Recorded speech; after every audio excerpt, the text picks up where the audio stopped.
Anupama serial में जानिए आगे क्या होगा। सबसे पहले हमारे चैनल सीरियल ज्ञान में तो सब्सक्राइब करना ना भूलें। आज के एपिसोड की शुरुआत में दिखाया जाता है कि अनुपमा व राही लड़के वाले व लड़की वाले के बैचेस सभी घर वालों को देते हैं। इधर कमरे में प्रार्थना बैठकर शादी के लिए तैयार होती रहती है। राही, परी व माही खड़ी रहती हैं।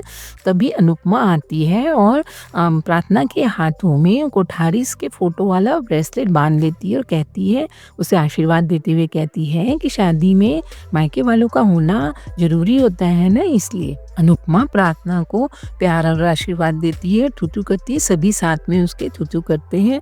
इधर कोठारी हाउस में पराग अकेले बैठ के प्रार्थना के बचपन के दिनों को याद करता रहता है। बचपन में प्रार्थना कैसे दुल्हन बनकर आती थी और पराग से पूछती थी कि पापा मैं कैसी लग रही हूँ। पराग एकदम सोच में रहता है। तभी प्रार्थना अपने दुल्हन की वेशभूषा वाला फोटो भेजती है। इधर अनुपमा व राही प्रार्थना के कमरे से बाहर आते हैं। अनुपमा राही को देखकर बोलती तुम बहुत अच्छी लग रही हो। तो वो बोलती है, राही बोलती है थैंक यू। अनुपमा पूछती है मैं कैसी लग रही हूँ, तो बोलती अच्छी लग रही है। तो वो उफ उफ उफ अनुपमा करती है, इस जिससे कि राही को पुराने दिन अपने याद आते हैं, बचपन वाले दिन याद आते हैं। इधर शाह हाउस में सभी लोग हॉल में शादी के लिए तैयार होकर खड़े रहते हैं। तभी तोशु अंश को अपने कंधे पर बिठा कर ले आता है और अनुपमा उन दोनों को देखकर पुराने दिन याद करने लगती है। वनराज कैसे समर को अपने कंधों पर बिठा के लाया था और कह रहा था दूल्हा इधर है। अनुपमा पुराने दिनों में वापस चली जाती। सभी लोग थू थू करते हैं और अंश सभी का बारी बारी से पैर छूता है। लीला अंश को देखकर कहती है तेरी परदादी के पास तुझे देने के लिए कुछ नहीं है, लेकिन अगर मेरा बेटा यहाँ होता ना तो वो तुझे सोने में लाद देता। बाबूजी कहते हैं अरे लीला, बुजुर्गों का आशीर्वाद किसी दुआ से कम नहीं होता। बुजुर्गों का आशीर्वाद खरा सोना होता है और जो कि अंश के पास बहुत ज़्यादा है, इसीलिए तू दुख मत मना लीला। सभी लोग बारी बारी से अंश को गिफ्ट देते हैं। सबसे पहले पाखी आती है और कहती है, सोने की अंगूठी अंश को गिफ्ट में देती है और कहती है वो क्या है ना अंश, तेरे फूई के अरमान कुछ ज़्यादा बड़े हैं लेकिन उसकी हैसियत थोड़ी छोटी है, तो ये छोटा सा गिफ्ट मेरे और ईशानी की तरफ से। फिर तोशु भी आकर एक लिफाफा अंश को पकड़ाता है और कहता है कि ये तोशु के बैंक का चेक है, इसमें क्या है सभी पूछते हैं। तो चेक है, जब मेरे पास बहुत पैसे आ जाएंगे ना तो मैं तो तुझे और प्रार्थना को यूरोप ट्रिप के लिए भेजूंगा। तभी प्रेम आके गिफ्ट के रूप में अंश को एक बड़ा सा गिफ्ट का बक्सा पकड़ाता है और उससे कहता है इसमें प्रार्थना की बचपन से लेके अभी तक की सारी तस्वीरें हैं। बचपन में इस पर हम सभी का हक था, लेकिन आज से ये हक तुम्हारा होगा।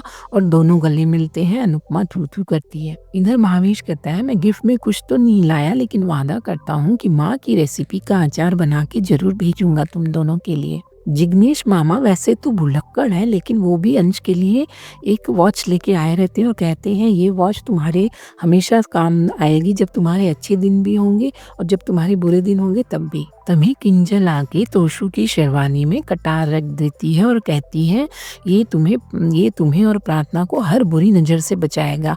तोशु कहता है आज समर की बहुत याद आ रही है। सभी लोग दुखी होते हैं। राही को भी पुराने दिन याद आते हैं। किंजल राही से कहती है गलती अगर ना हो फिर भी अगर इल्ज़ाम लगे, वो दर्द तुम झेल चुकी हो राही, अब वही दर्द मम्मी भी झेल रही है। राही सोच में पड़ जाती है। वह कहती है वो एक एक्सीडेंट था जिसमें मैंने कुछ भी नहीं किया था और आर्यन के जाने के पीछे सिर्फ और सिर्फ मम्मी की लापरवाही थी, तो दोनों में बहुत फ़र्क है, सो प्लीज़।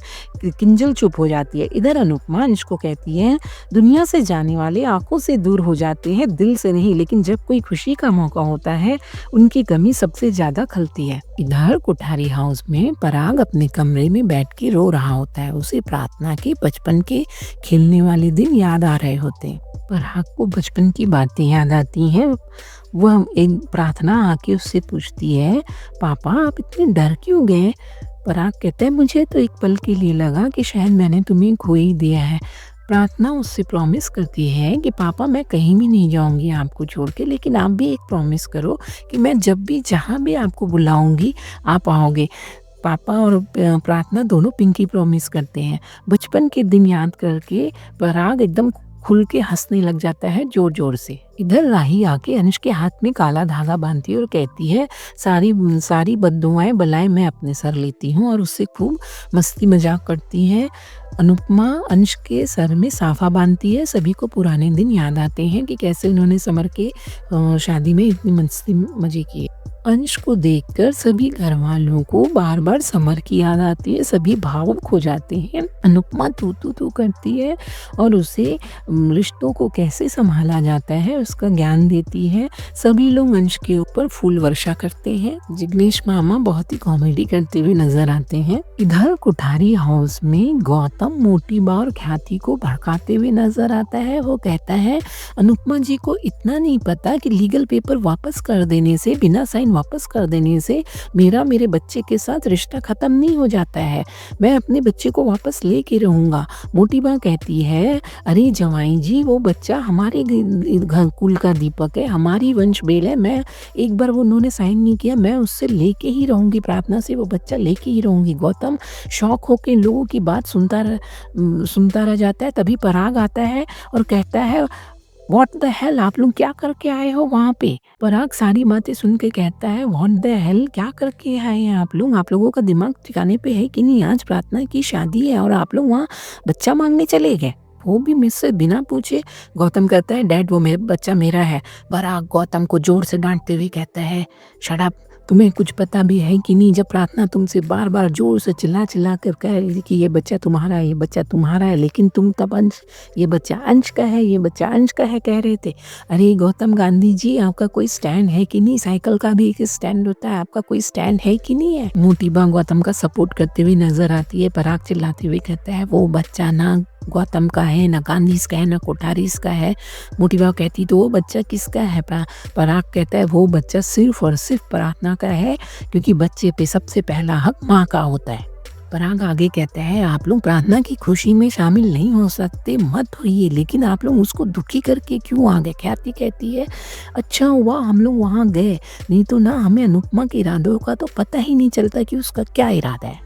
आपको नहीं पता पराग जी, वहाँ वो अनुपमा माही के दिमाग में दूसरी शादी का ख्याल डाल रही है। गौतम कहता है, अरे ये तो मुझे भी नहीं पता था। यहाँ पर पराग अनुपमा का सपोर्ट करता है और कहता है, अगर माही दूसरी शादी करना चाहती है तो इसमें कुछ भी गलत नहीं है। इधर शाह हाउस में प्रेम और राही का एक आमना सामना होता है। कोठारी हाउस में वसुंधरा अपना रौद्र रूप दिखाते हुए पराग को कहती है, पराग तू उस अनुपमा की तरफदारी कर रहे है, यहाँ मैं अपनी बेटी प्रार्थना का कन्यादान नहीं कर रही हूँ और तू बहू का कन्यादान करने की बात कर रहे हैं, तो ये तो कभी नहीं होगा। माही इस घर की बहू है और इस घर की ही बहू रहेगी हमेशा।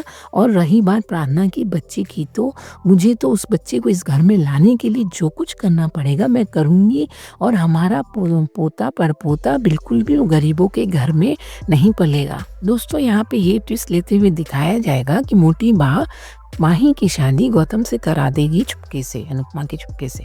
तो गौतम भी मोटी बा का साथ देता है। इस पर पराग आगे कहता है, प्रार्थना का बच्चा प्रार्थना के पास ही रहेगा, इसके लिए मुझे कुछ भी करना पड़े मैं करूँगा। गौतम कहता है, घर वालों का दिमाग भी बदल रहा है और व्यवहार भी। गौतम आगे करता है, ना मैं बदलूंगा और ना मैं अपनी जिद छोड़ूंगा। इधर शाह हाउस में अनुपमा कान्हा जी के सामने दीपक रखती और बारात के शुभ आगमन की रस्म शुरू होती है। बैंड बाजा बारात बजते हुए सब नाचते गाते बारात लेके चलते हैं। और आज का एपिसोड यहीं पे ख़त्म हो जाता है। कल रात दिखाया जाएगा कि लीला फ़ोन पे वसुंधरा से बात करती है। वसुंधरा कहती है, क्यों फ़ोन किया? वो बोलती है, आप बड़े लोग नहीं आए ना, तो आपके मधुपर्का की रस्म ना आपके बेटे को करनी पड़ेगी। और यहाँ पे आज का एपिसोड पूरी तरीके से ख़त्म हो जाता है। तो कमेंट कर ज़रूर बताएं कि आपको कैसा लगा आज का एपिसोड, और वीडियो अगर पसंद आए तो लाइक और शेयर करें और सब्सक्राइब करना ना भूलें।